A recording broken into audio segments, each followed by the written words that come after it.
Confidence and utter trust in God's care and loving solicitude come out as primary messages in today's readings. The opening prayer would have us beg God for new strength that comes from the courage of Christ our Shepherd. There is something very real and truly existential in what the liturgy would have us focus on today.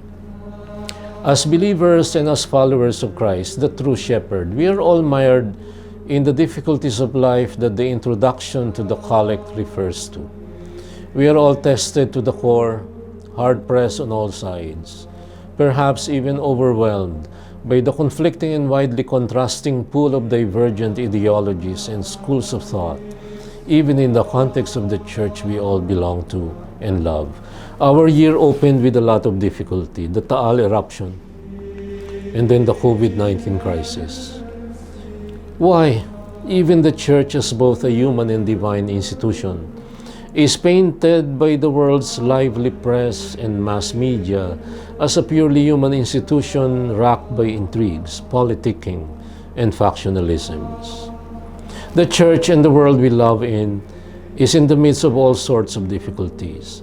On the home front, we too are immersed in various forms and varying levels of problems in this world marked by ethical and doctrinal relativism, with people everywhere wrapped up in what Pope John Paul II of happy memory referred to as the major anxieties of our time. It is too easy for so many of us, in and out of the institutional church, to sell out to the arbitrariness of modern society, and to comply to the world's views, succumb to the world's expectations, and give in to all the subtle and not so subtle pressure to adapt and conform to the powerful gospel of godless materialism and ethical liberalism. We want to have a shepherd patterned after God's own heart, but one created in our own image and likeness. We want a shepherd all right in replacement of John Paul II 15 years ago, but we want a shepherd who could be pressured to comply to the world's current standards and norms, who would capitulate to what John Paul II referred to as the godless world's culture of death. We want a leader all right, but we want one who could be led to what current contemporary postmodern culture dictates. I would like to veer a little off course today and follow a less trodden path for a change. The readings speak a lot about the shepherd, his protective nature, his self-imposed task of guiding, guarding, and nurturing his sheep.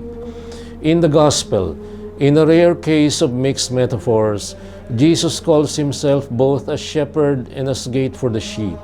In either case, the allusion is clear. Jesus Christ, the shepherd and the gate for the sheep, has nothing but the welfare of his sheep in mind. As shepherd, Jesus' voice is what we hear and follow. As gate for the sheep, Jesus' figure offers authentic leadership that is basically characterized by authority understood primarily as service. His leadership is not primarily one of honor, but as onus, the Latin word for burden or load, that is one of selfless service to others. I would like us to look at the other side of the fence, as it were, and see the corresponding role of the sheep who hear his voice and who follow him because they recognize his voice. What type of sheep could we be? Or do we, if ever at all, identify ourselves as sheep?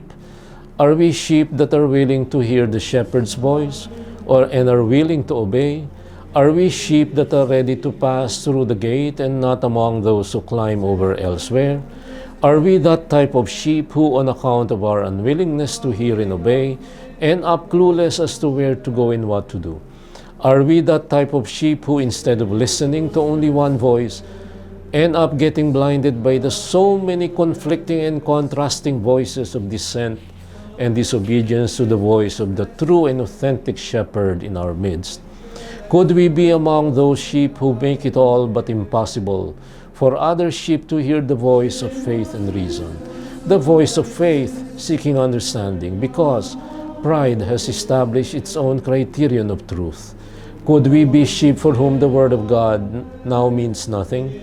unable as it is to penetrate through a thick wall of prideful attachment to its own brand of truth?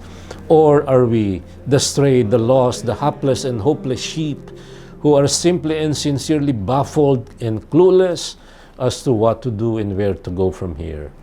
Or to push our question to the extreme, are we sheep who simply have ceased to care, owing to the fact that thanks to a sinful, selfish, and uncaring world, we have for so long been walking through the valley of darkness, one after another, with no apparent reprieve in sight? Whichever group we may belong, this Sunday's message is for us. Today belongs to all the lost, questioning, questing, hopeless, and scattered sheep of Christ's sheepfold all over the world. Today belongs to clueless and helpless sheep who need to be cared for, who feel the pull and the call towards home, where we all belong. Our shepherd of 26 years has shown us the way. Shepherd for us as fellow believer, priest, bishop, and pope in life, he is now sheep with us, by us, together with us in his death. In life, he called us and beckoned us to hear the good shepherd's voice, the voice of Christ, whom he represented on earth. In a firm, clear, unflinching, and unwavering voice, Pope St. John Paul II many years ago told us over and over again to be not afraid, never to lose hope, to journey on through life's difficulties with courage. In his dying and in his death, he spoke to us all the more that being sheep himself like us, who heard the call of Christ, the Supreme Shepherd, to suffering and sacrifice, to fidelity in service and love for Christ, and his mystical body, the Church, there is hope, unwavering hope. As George Weigel puts it, more than any other, he embodied the Christian vision of the greatness of the human possibility. Pope St. John Paul II has gone home 15 years ago. As shepherd, he continues to lead us to the ultimate haven of hope. He is now in heaven, which is our earthly hope's ultimate object of concern. As searching sheep together with us, his life and death have now become a pledge and promise of the salvific fruits of the shepherd's care of him, who today once more declares, I am the gate. Whoever enters through me will be saved, and will come in and go out and find pasture. Let us all together join in prayer for ourselves and the Church all over the world. Father God, though your people walk in the valley of darkness, no evil should they fear. For they follow in faith the call of the shepherd whom you have sent for their hope and strength.